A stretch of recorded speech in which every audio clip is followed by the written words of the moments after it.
dadali namin sa meron po kasi kaming service ngayon. Ayan, hinahanda lang po namin yung gagamitin namin. Ayan, bali mga ka-rewind, dito po ang dadali po namin. Ayan po, alternator assembly po yan. Ito na kami mga ka-rewind at pupunta kami ngayon sa Petron. Kung saan kami magsa-service. Ito po ang service namin. Ayan. Tara!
Na po kami. Nandito na po kami sa Petron. Ito po ang inaayos namin. Ito. Alternator ng ano? Ito, Euro 4. Yan. Alternator kakabit natin dito kasi nasunog yung alternator niya. Ayan. Alternator na luma, yung sunog din. Ngayon ang kinakabit na itong alternator ng Euro. Sa loko yung kinakabit siya para makabiyahe na rin itong ano. Diyan pala nakalagay yan. Yung isa niyan, yung DC, yung isa. Yung sa kabila, yung lumang modelo na yun. Mga kabrando, yung alternator nakakabit na, yung tornilyo sa ibabaw at sa ilalim. Ngayon nagkakabit naman niya yung sakit at saka yung mainline. Okay. Susunod yan yung belt na para matapos na yung gawain natin. Dito ako sa kabila mga kabrando ha. Dito ako sa kabila, nakahawakan ko lang yung ginagawa.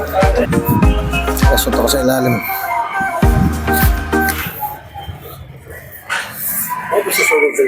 Ha. Ano yan, sumayad yun, nasira yung ano, yung bearing. Kaya sumayad na nasunog. Ay, bagang-baga, putol lang. Kung nakilala ko, ito rin. Oh, yan. Pati stator sunog. Lahat yan, ayun o. Pumalog doon sa housing. Ito.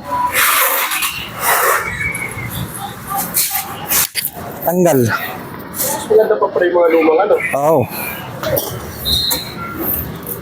Ano dyan?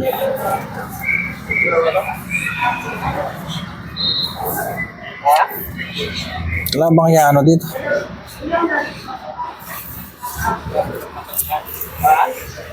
Mali yan, tatama din. Mali. Teka. Hindi. Rigo ko natin.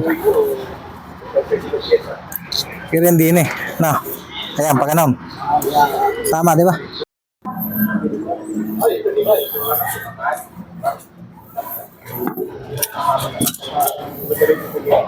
Hindi ba maluwag?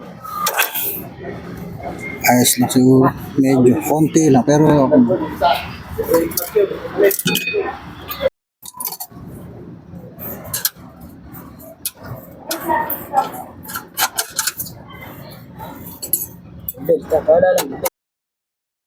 pala, maraming salamat niya pala dito sa Petron dahil sa walang sawang pagtiwala sa amin sa mga gawa namin. Maraming salamat po. Lalo na kay Sir Dennis, yung chief mechanic dito sa Petron, sa mga kasama niya. Kung sakali ho na masiraan kayo dito sa may gawing SLEX, basta punta lang ako kayo dito sa may Petron SLEX, tapat to ng Caltex. Diyan matatagpuan, SLEX San Pedro. Mga kabrando, ito tinitesting namin ngayon yung reading dito sa battery, kung ano yung charging na lalabas dito sa voltmeter. 14.28 pagka nakaminor siya. Pero pag revolution mo siya, yung 14.36. Ibig sabihin, nagcha-charge na yung battery. Okay na. So, ngayon, pwede na silang bumiyahe. Hindi na sila malolobat. O, ayan yung charging niya pagka nakaminor. Pero pagka revolution mo siya,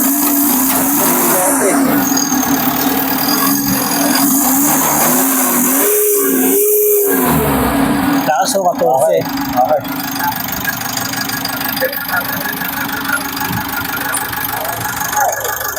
Good job, Kuya Marlon.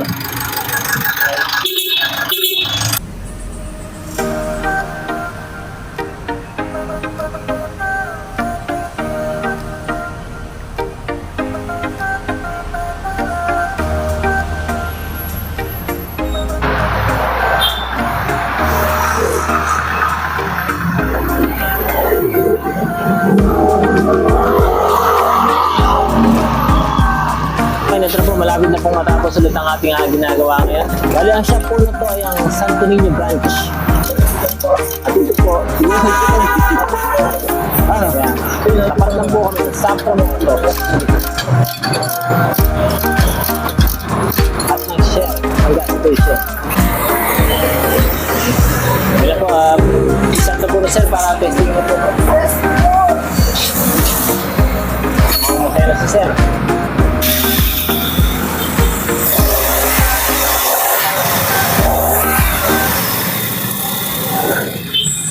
Oh, sir. Ay!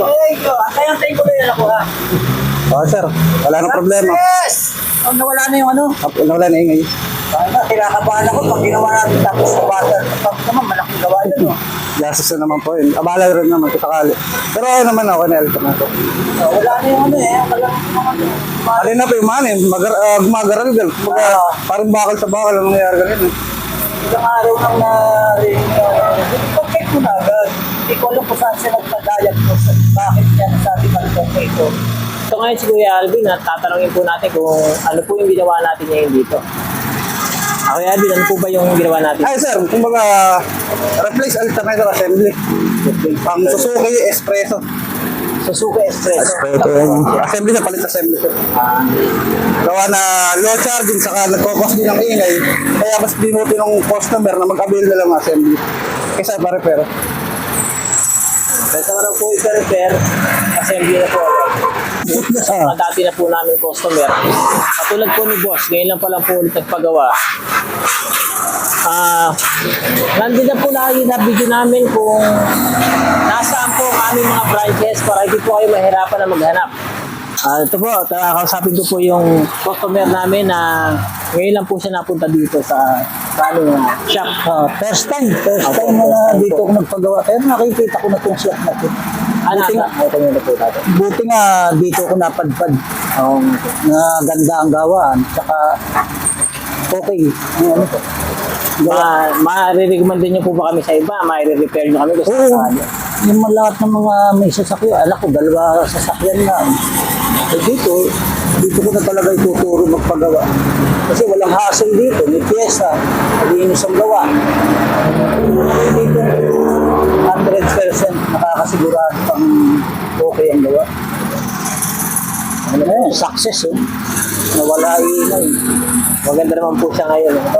Kasi sabi niyo nga po kanina, parang karag-karag na yung tunog niya. Kanina maingay eh. Maingay. Expert nito mga ito sa pagdating sa mga alternator, starter. Tingin itong shop na ito. Ito ang pinaka-recipe nila. Baka po sila po kahit anong oras ninyo tawagan, papaserve yan. Talaga? Kahit anong oras nyo, at madaling araw po. Nagsiservice kahit sa labas, gano'n? Oo, kahit talaga. Maganda, servisyo kung gano'n. Kumbaga sa maaasahan. Hindi lang para kumita sila ng pera yung shop na po, hindi talaga may servisyo sa customer. Ganda yun, ganun. Parang Motolite din na 24 hours, kahit saan mo tawagan. Okay, pagka ganun. Oo nga po. Mamaya, pag dadating anak ko, pakukuha ko yung telephone number para just in case may problema. May tawagan. Asahan. Ito po, si Sir Vic, ito po nasabi niya sa atin at satisfied po siya sa ating gawa. Kompleto, may pyesa. Hindi ka natatakbo-takbo. Kompleto sila. Nakahandang na-rewind na rotor. Hindi na antayin mo. I-rewind pala, 2 days pa. pag pinariban mo yung rotor nito, 2 days na, buti meron na silang gawa. Opo, yan. Sa Wala mapupalang na mag-aantay na matagal. Ganda. May warranty pa.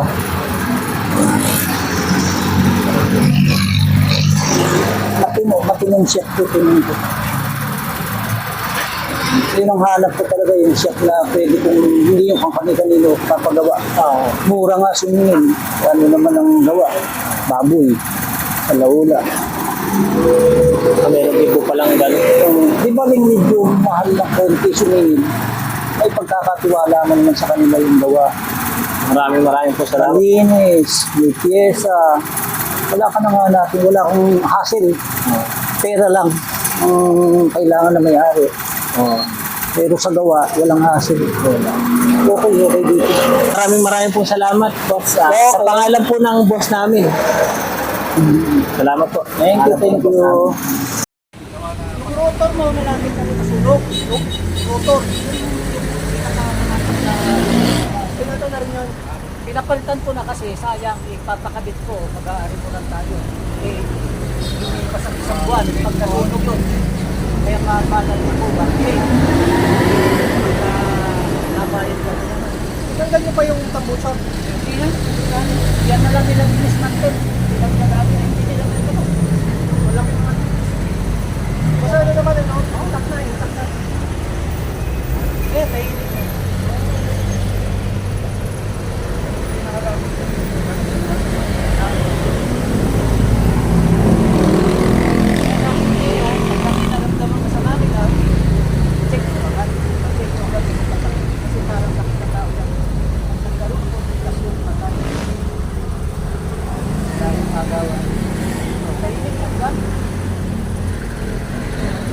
hindi namin nakuha sa alternator, diagnos na rin, water pump. Mas malaki trabaho, water pump. Hindi kasi pina-check ko muna sa Suzuki mismo pero nag-buy din ako doon sa check-up. Oh? 1-2. Kasi sabi nila, water pump daw. Pero kung ito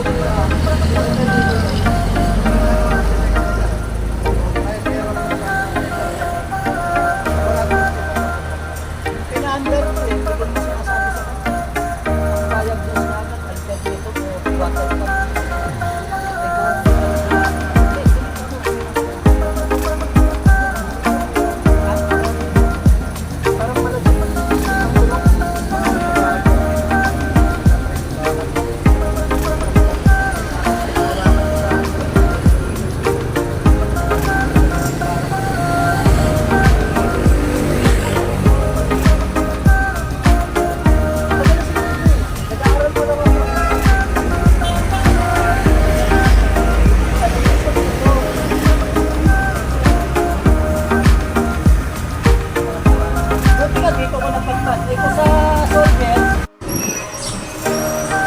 Dito naman po tayo ngayon sa Tagapo Branch.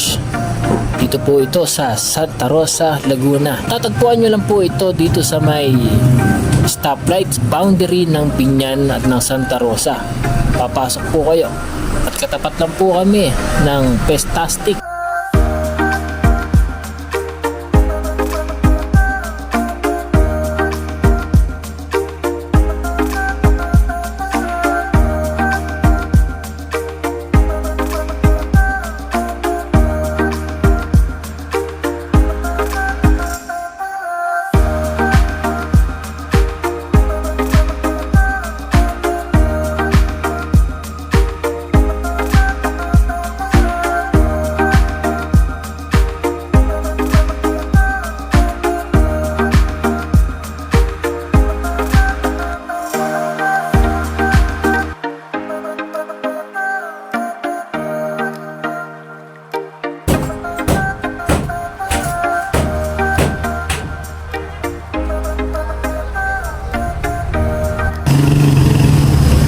At dito na nga maka-rewind. Bali, patapos na po tayo. Dito po ay i-start na po ulit nila ang sasakyan para matesting na po ang ating ginawa.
Yan mga ka-rewind.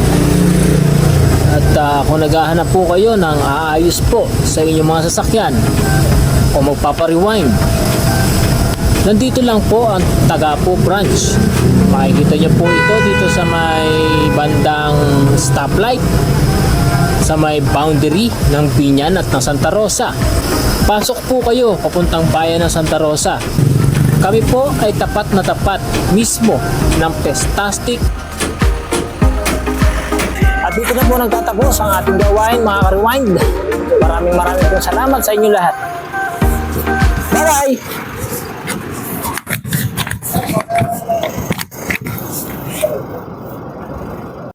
I was waiting till the sky was falling, held my breath till every single star had a light on my mind. I never saw it coming, didn't think you wake me with a kiss like this. I was waiting till the sky was falling, held my breath till every single star had a light on my mind. I never saw it coming, didn't think you wake me with a kiss like this. Kiss